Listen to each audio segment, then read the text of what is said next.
Их Британи Умард Ирландын нэгдсэн вант улсын элчин сайдын яамны санхүүжилтээр хэрэгжиж байгаа хүний эрхийн мэдээлэлээр дамжуулан хүнийг чадварчуулах төслийн хүрээнд Globe International төрийн бус байгууллагаас энэхүү нэвтрүүлгийг бэлтгэн хүргэж байна.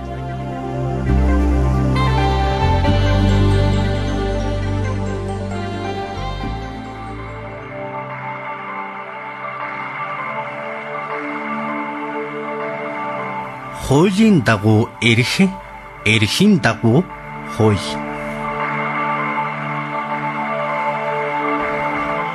Монгол улсын үндсэн хуульд эргэн бүр ажил мэргэжлээ чөлөөтөө сонгох, хөдөлмөрийн аятай нөхцлөөр хангуулах, цалин хөлс авах, хувийн аж ахуй эрхлэх эрхтэй гэж заасан.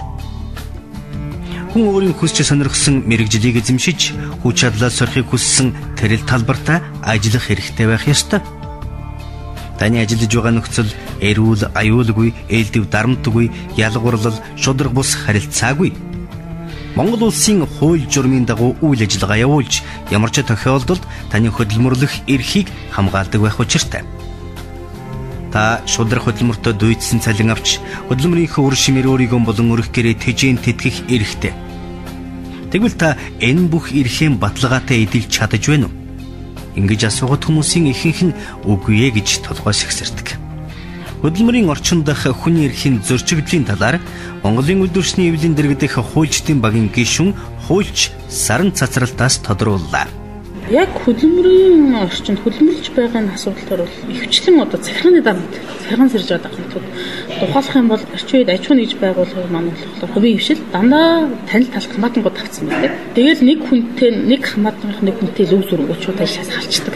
Эсвэл сахилгын шийтгэл оногдуудаг. Эсвэл тухайн хүмүүсүүд үндэслэгүүгээр цалин өгөхөөс суутгадаг.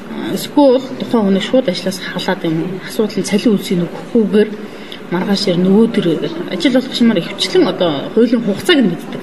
Тэгээд нөгөө хүмүүстэй болохоор хүлээлт үүсгэждэг. Тэгээ ингээд явж идэх хуулийн хугацаанд дуусдаг. Дуусангууд нь за одоо та шүүхт хандж болно. Бид нар авахгүй гэдэг. Тэгээ яг энэ асуудал маань одоо тогтоогддог захианаас. Хөдөлмөрийн тухай зааснаар тухайн хүнийг ажлаас хассан өдөр нь тушаалan гардуулж өгсөн. Тухайн хүн өөрөө шүүхт хандах эрх нь байсан гэдэг асуудлыг тавьдаг. Ингээд ирэхээр шүүхтэр болохоор энэ маань тогтоогддог нэг асуудал. Хоёрдугаарт нь тухайн хүнийг даамтлах хил амаар доромжлох асуудлууд аягүй.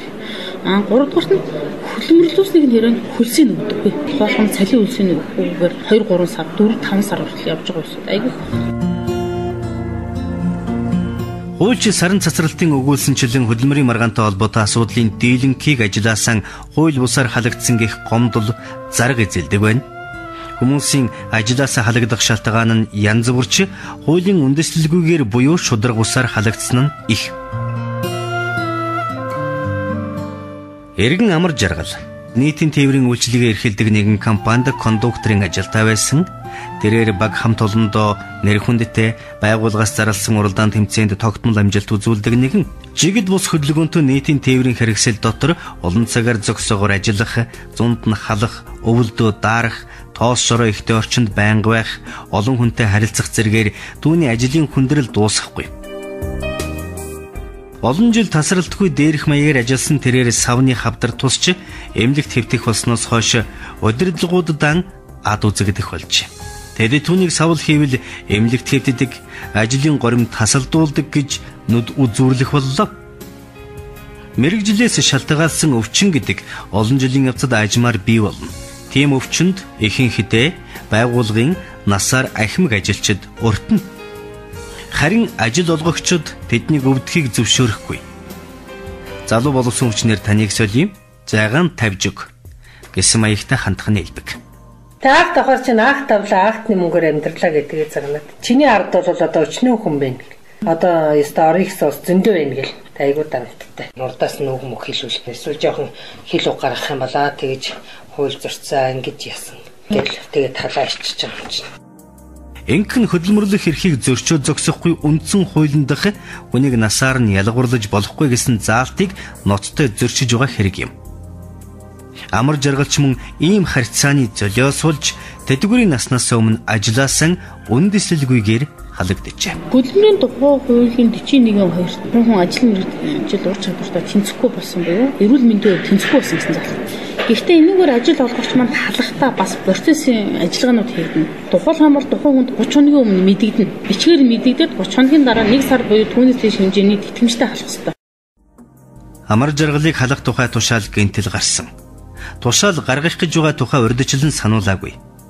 Энэ асуудлыг авч хэлцэх ямар нэгэн комисс байгуулагдаагүй, түүнээс ур чадварын ямар ч шалгалт аваагүй, бас халахтаа хуульд заасан мөнгөнд тэтгэмж олгоогүй.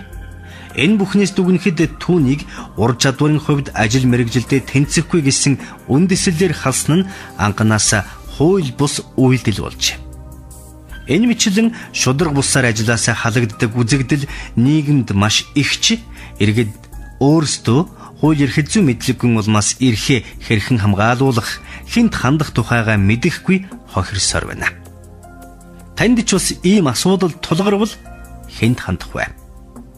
Ер нь өнөөдөр практикаас харж байхад бол яг хөдөлмөрийн эрх зүйн харилцаагаар маргаан үүсгээд энэ маргааны шийдвэрлэгдсэн тал бол 98% нь ажилтныхаа талд шийдвэрлэгдэж байдаг. Монголын үйлдвэрчний эвлэн холбооны хууль зүйн зөвлөгөө өгдөг маань байгууллагаснаас хойш иргэдэд хөдөлмөрийн эрх зүйтэй холбоотой харилцаагаар хууль зүйн зөвлөгөө гүн төлбөр өгч байгаа, шүүхэд төлөөж өмгөөлж байгаа. Масагсан. Гэвч тэтгэврийн насандаа хүрээг байгаа хүмүүс ажлаас энэ мэдчилэнгээр халагдах нь тэдэнд маш хүн дээр тусдаг. Өөр байгууллагад орж ажил яа гэхэд тэдэс тэд насны, тийм сургууль төгссөн, тийм өндөртэй, тийм царайтай гэгчлэн ялгуурлан гадуурхсан шинжтэй бөөн шаардлага тавиад халгаахгүй. Гэртээ сууя гэвэл тэтгэвэр тэтгэмжгүй тул амжиргаанд зогсоход хүрнэ. Мөн тэтгэврийн насан дээрээ ирээд тэтгэвэр авахд хүрэхэд ажилласан жилд тасарсан тул нийгмийн даатгал дутуу төлөгдсөн гэд бөөн асуудал үүсдэг тул тэр бүхнээ бодсон ч ямар нэгэн байгууллагад харьяалагдаж хөдөлмөр эрхлэхээс өөр аргагүй байдаг аж. Энэ бол хөдөлмөрийн орчин дах ялгуурлалын тод жишээ. Хүний эрх зөрчигдөлтийн ил үнэн. Харин та өөрийн эрхээ энэ мэтчлэн зөрчигдөхөөс хамгаалъя гэвэл юун түрүүнд холбогдох хууль дүрмээ сайн мэддэг байх хэрэгтэй. Тэр цагт мэдээлэлтэй хүн хичнээн хүчтэй байдгийг баргийн булхай тохиолдлын өмнө та харуулж чадна. Хуулийн дагуу эрх, эрхийн дагуу хууль.